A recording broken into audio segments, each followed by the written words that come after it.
एक सवाल जो अक्सर मन में आता है, आखिर भारत दुनिया का सबसे ज्यादा आबादी वाला देश क्यों है? मतलब दुनिया की सिर्फ 2% जमीन पर पूरी इंसानियत का 18% हिस्सा कैसे रहता है? चलिए आज इसी पहेली के पीछे छिपे हजारों साल पुराने राज को खोलते हैं। देखिए, भारत की आबादी ना एक ऐसी पहेली है जिसका जवाब हम अक्सर कह सकते हैं गलत जगहों पर ढूंढते हैं। जो वजह हमें बताई जाती हैं वो तो बस ऊपर ऊपर की बातें हैं। असली कहानी वो तो जमीन के नीचे और इतिहास के पन्नों में छुपी हैं। तो आइए साथ मिलकर इस रहस्य से पर्दा उठाते हैं। ये नंबर, जरा इस नंबर पर गौर कीजिए। ये अपने आप में एक पूरी कहानी है। दुनिया की कुल आबादी का 18% हिस्सा और जमीन सिर्फ 2%। भाई ये अनुपात इतना इतना ज्यादा असंतुलित कैसे हो गया? और इसका जवाब यकीन मानिए हमारी सोच से कहीं ज्यादा दिलचस्प है। अच्छा, अगर किसी से भी पूछा जाए तो जवाब क्या मिलता है? गरीबी, शिक्षा की कमी या फिर ज्यादा कमाने वाले हाथों की जरूरत, है ना? और देखिए, ये बातें पूरी तरह से गलत भी नहीं है, लेकिन ये उस बहुत बड़ी पहेली का सिर्फ एक छोटा सा बहुत छोटा सा टुकड़ा है। असली तस्वीर तो वो कहीं और ही छिपी है। तो फिर असली वजह क्या है? इसका जवाब आज में नहीं बल्कि हजारों साल पहले के इतिहास में और सीधे सीधे भारत की मिट्टी में छिपा है। हाँ, बिल्कुल सही सुना, हमारी जमीन में। भारत की इस विशाल आबादी का जो सबसे बड़ा राज है ना, वो है यहाँ का भूगोल। ये हमारी जमीन ही है जो एक माँ की तरह सदियों से अरबों लोगों का पेट भरती आई है। और इस पूरी कहानी का हीरो है सिंधु गंगा का मैदान। देखिए, ये कोई मामूली मैदान नहीं है, ये तो हिमालय से निकली नदियों की हजारों साल की मेहनत का नतीजा है। एक ऐसा नतीजा जिसने दुनिया की सबसे उपजाऊ मिट्टी की चादर बिछा दी। जरा इसका साइज देखिए। दुनिया के दूसरे बड़े उपजाऊ मैदान जैसे कि चीन का मैदान हो या मिस्र की नील नदी घाटी, उनके मुकाबले ये कितना कितना विशाल है। मतलब साफ है कि आकार के मामले में तो इसका कोई मुकाबला ही नहीं है। और इस जबरदस्त साइज का नतीजा क्या है? नतीजा ये है कि अकेले इस एक मैदान में पूरी दुनिया की 11% आबादी रहती है।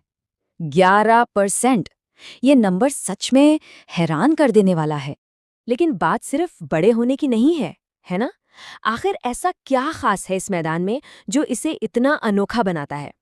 असल में यहाँ 3 ऐसी चीजें एक साथ मिलती हैं जो दुनिया में और कहीं नहीं मिलती। जरा सोचिए, एक ही जगह पर 3 वरदान एक साथ। पहला, ऐसी उपजाऊ जमीन जिसका कोई तोड़ नहीं। दूसरा, हिमालय की नदियों और मानसून से मिला साल भर का पानी। और तीसरा है हिमालय का सुरक्षा कवच जो ठंडी हवाओं को रोककर खेती के लिए एक एकदम परफेक्ट माहौल बनाता है। और इस ट्रिपल एडवांटेज का नतीजा ये है कि जहां दुनिया के ज्यादातर हिस्सों में जैसे कि यूरोप हो या चीन किसान साल में सिर्फ एक फसल ले पाते हैं, वहीं भारत के इस मैदान में आसानी से 2 या 3 फसलें होती हैं। मतलब सीधा है, उतनी ही जमीन पर 2 गुना या तिगुना अनाज। और सुनिए, ये कोई आज की बात नहीं है। जरा सोचिए, आज से 2300 साल पहले जब सिकंदर का राजदूत मेगस्थनीज भारत आया था तो वो भी ये देखकर हैरान रह गया था।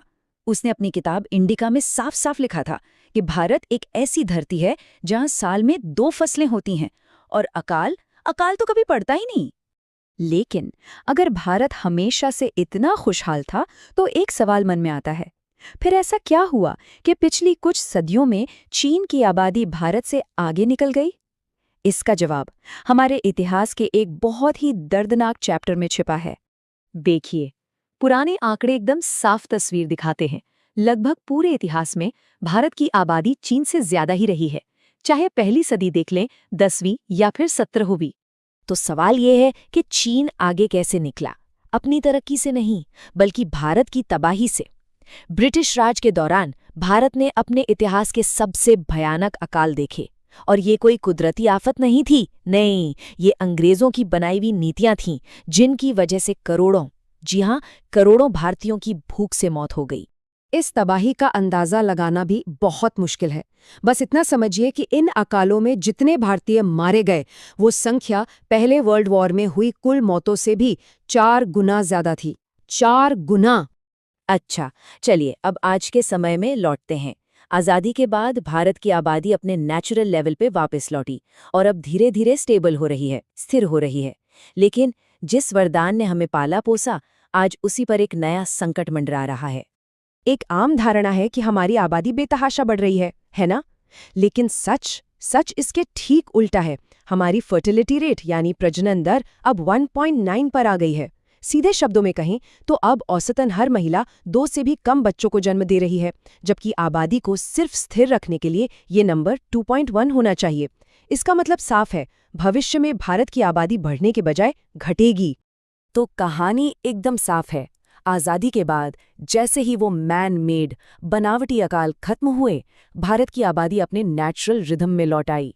और अब बेहतर शिक्षा और स्वास्थ्य के साथ ये अपने आप स्टेबल हो रही है।